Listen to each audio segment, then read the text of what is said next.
just an epic pivot in terms of what your options are going to be because you've got money in the bank. A black person with money in the bank is much freer than a black person who's broke. Do you agree with that? Do you agree with that? A black person that has plenty of money is not as affected by mistreatment and abuse as a person who is broke, desperate, and struggling. Right? So if I care about you, then that's what I'm going to do. And in fact, not only am I going to buy you that $1,000 worth of apples, imagine, think about this: $1,000 worth in 2000 turned into 365,000 bucks. What if you did that every year? And you might say, well, gosh, that's a lot of money. I can't afford it. I could point to probably 5 or 6 bills that you have where you put way more than $1,000 a year into those bills.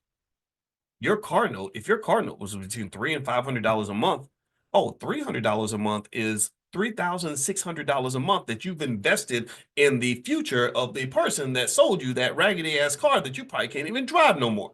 Most of y'all don't have a car that you bought in the year 2000 that even has wheels on it now that can drive 2 inches down the street. So why would I give more and invest more in the car dealer than I invest in the child that I allegedly love and care about so much? I'm at least going to love you as much as I love my damn car.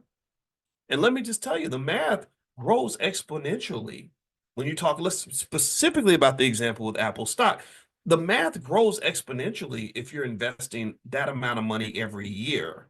Now you got a kid that's a 25-year-old multimillionaire.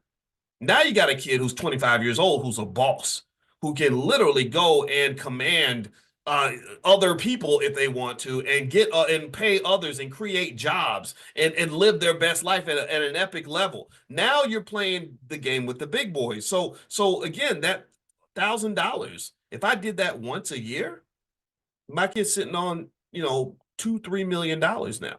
If I love them as much as I love the family car, and I'm doing $300 a month toward that kid, or if I spend as much money on that as I spend on football practice, basketball practice, cheerleading camp, whatever, then guess what? Now my kid is sitting on a massive amount of wealth, doing, and engaged in a strategy that's not secret and hidden. Like, oh, white people, they don't want us to know. They don't never want us to know how to make no money. That's what they hiding the information. Did nobody hide Apple from you? You've been buying Apple products for 20 years. Apple was not a secret for you. Nike was not a secret for you. Some of us got dozens of pairs of Jordans in our pocket, in our closet. This was not hidden. No excuses. No excuses. No excuses. When it comes to your life and your kids and your community, your family, all that, no excuses. Your responsibility, period. Let me just, so we can close up, let me give you some other examples. If you bought $1,000 worth of Amazon in the year 2000, it would be worth $1.25 million today. Imagine if you bought $1,000 worth of Amazon every year.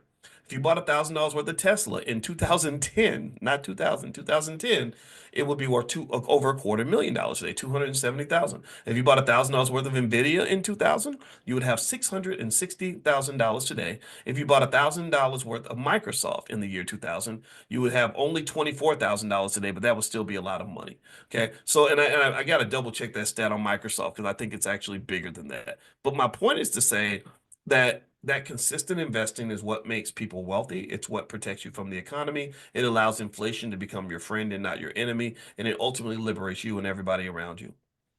So we're gonna build that wealth. Give me a yes in the chat so I know I did something good today. I need something to inspire me as I move forward through the rest of my day.